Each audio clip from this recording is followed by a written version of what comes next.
Hi every one, welcome to my channel. இந்த வீடியோவில் derivatives என்றால் என்னங்கிறத பற்றி பார்க்கலாம். முதல்ல டெரிவேட்டிவ் மார்க்கெட்டோட ஸ்ட்ரக்சர் பற்றி தெரிஞ்சுக்கொள்வோம். இந்த படத்தில் காட்டல படி ஃபினான்ஷியல் மார்க்கெட் வந்து கேபிட்டல் மார்க்கெட் மற்றும் மணி மார்க்கெட்டுன்னு ரெண்டு பகுதிகளாக பிரிக்கப்பட்டுள்ளது.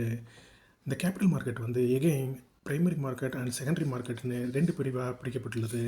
இந்த பிரைமரி மார்க்கெட்டில் புதிய பங்குகள் வந்து லிஸ்ட் செய்யப்படும்.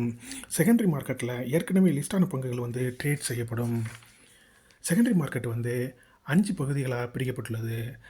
அவை வந்து equity market, derivative market, dept market, currency market and commodity market. இந்த டெரிவேட்டிவ் மார்க்கெட்டை இந்திய பங்கு சந்தையில் வந்து ஜூன் 2000 செக்யூரிட்டிஸை ட்ரேட் பண்ணுறதுக்காக ஆரம்பிக்கப்பட்டது. இப்போ டெரிவேட்டிவ் என்றால் என்னங்கிறத பற்றி பார்க்கலாம். டெரிவேட்டிவ் என்பது 2 அல்லது அதற்கு மேற்பட்ட தரப்பினர்களுக்கு இடையே ஒரு லீகல் ஃபினான்ஷியல் அக்ரிமெண்ட், அதாவது ஒரு கான்ட்ராக்ட் ஆகும். இந்த டெரிவேட்டிவை எக்ஸ்சேஞ்சில் வாங்கவோ அல்லது விற்கவோ செய்யலாம். For example futures and option, அல்லது நேரடியாக இரு தரப்பினருக்கும் இடையிலே வாங்கவும் விற்கவும் செய்யலாம். இது வந்து ஓவர் த கவுண்டர், அதாவது ஓடிசி என்று அழைக்கப்படுகிறது. இதற்கு எக்ஸாம்பிள் வந்து ஃபார்வேர்ட்ஸ் மற்றும் ஸ்வாப்ஸ். இந்த டெரிவேட்டிவ் இன்ஸ்ட்ருமெண்ட்ஸுக்கு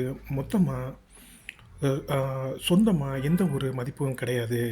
இதன் மதிப்பு, அதாவது விலை, மற்றொரு அசட்டோட பெர்ஃபார்மன்ஸ்லேருந்து பெறப்படுகிறது. இதுவே அண்டர்லையிங் அசட் என்று அழைக்கப்படுகிறது. இதை வந்து சிம்பிளாக சொல்லணும்னா, ஏதாவது ஒன்று புதிதாக ஒன்றை உருவாக்குகிறது என்றால் புதிதாக உருவாகுவது வந்து டெரிவேட்டிவ் என்றும், புதியதை உருவாக்குவது அண்டர்லையிங் அசட் என்றும் அழைக்கப்படுகிறது. ஃபார் எக்ஸாம்பிள் தயிர் வந்து பாலில் இருந்து தயாரிக்கப்படுகிறது. இங்கே பால் என்பது அண்டர்லையிங் அசட், தயிர் என்பது டெரிவேட்டிவ். டெரிவேட்டிவ்ஸ் வந்து ஒயிட் ரேஞ்சான அண்டர்லையிங் அசட்டை அடிப்படையாக கொண்டது. இந்த அண்டர்லையிங் அசட்டை ஈக்விட்டி, இண்டெக்ஸ், பாண்ட், கரன்சி மற்றும் காமோடிட்டிக்காக இருக்கலாம். அண்டர்லையிங் அசட்டுகளின் மதிப்பு, அதாவது விலை மாறும்போது டெரிவேட்டிவோட விலையும் மாறும். டெரிவேட்டிவ்ஸ் மார்க்கெட்டை என்எஸ் இந்தியா வெப்சைட்டில் எங்கே பார்க்கலான்னு பார்க்கலாம். என்எஸ் இந்தியா வெப்சைட்டுக்கு போயிட்டு மார்க்கெட் டேட்டாவை கிளிக் பண்ணி டெரிவேட்டிவ்ஸ் மார்க்கெட்டை கிளிக் பண்ணிங்கன்னா இங்கே வந்து equity derivatives, currency derivatives, commodity derivatives மற்றும் டெப்ட் டெரிவேட்டிவ்ஸ் எல்லாம் இங்கே இருக்கும். இந்த ஈக்விட்டி டெரிவேட்டிவ்ஸில் வந்து ஸ்டாக்குக்குரிய ஃபீச்சர்ஸும் ஆப்ஷனும், இண்டிசஸ்க்குரிய ஃபீச்சரும் ஆப்ஷனும் இருக்கும். இந்த டெரிவேட்டிவ்ஸில் மொத்தம் 4 டைப்ஸ் உண்டு.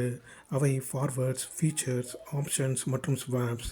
இதை பற்றி விரிவாக அடுத்த வீடியோவில் பார்க்கலாம். Usage of derivatives. முதல்ல ஹெட்ஜிங். இந்த டெரிவேட்டிவ்ஸ் வந்து பெரும்பாலும் ரிஸ்க்கை பாதுகாக்க பயன்படுகிறது. இன்வெஸ்டர்கள் தங்கள் போர்ட்ஃபோலியோவை இழப்புகளிலிருந்து காக்க இந்த டெரிவேட்டிவை ஹெட்ஜாக பயன்படுத்துகின்றன. உதாரணமாக, ஒருவர் வைத்திருக்கும் பங்கு விலையை வீச்சிலிருந்து பாதுகாக்க ஒரு புட் ஆப்ஷன் என்ற டெரிவேட்டிவை ஹெட்ஜாக பயன்படுத்தி வாங்கலாம். ரெண்டாவது ஸ்பெக்குலேஷன். டெரிவேட்டிவ்ஸ் பெரும்பாலும் விலை மாற்றத்தை ஸ்பெக்குலேட் பண்ணுறதுக்காக பயன்படுது. ட்ரேடர்ஸ்கள் இந்த டெரிவேட்டிவ்ஸை ஸ்டாக்கோட எதிர்கால விலையில் பந்தயம், அதாவது பெட் கட்ட யூஸ் பண்ணுகிறார்கள்.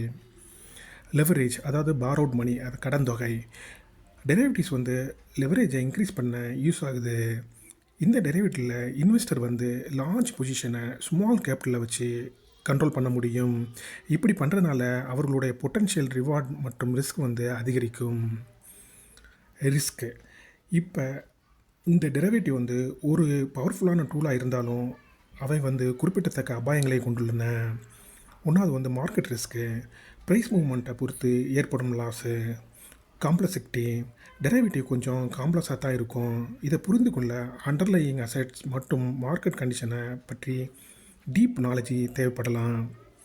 ஓவராலாக டெரிவேட்டிவ் வந்து ஸ்டாக் மார்க்கெட்டில் ஒரு குறிப்பிடத்தக்க பங்கை வகிக்கின்றன.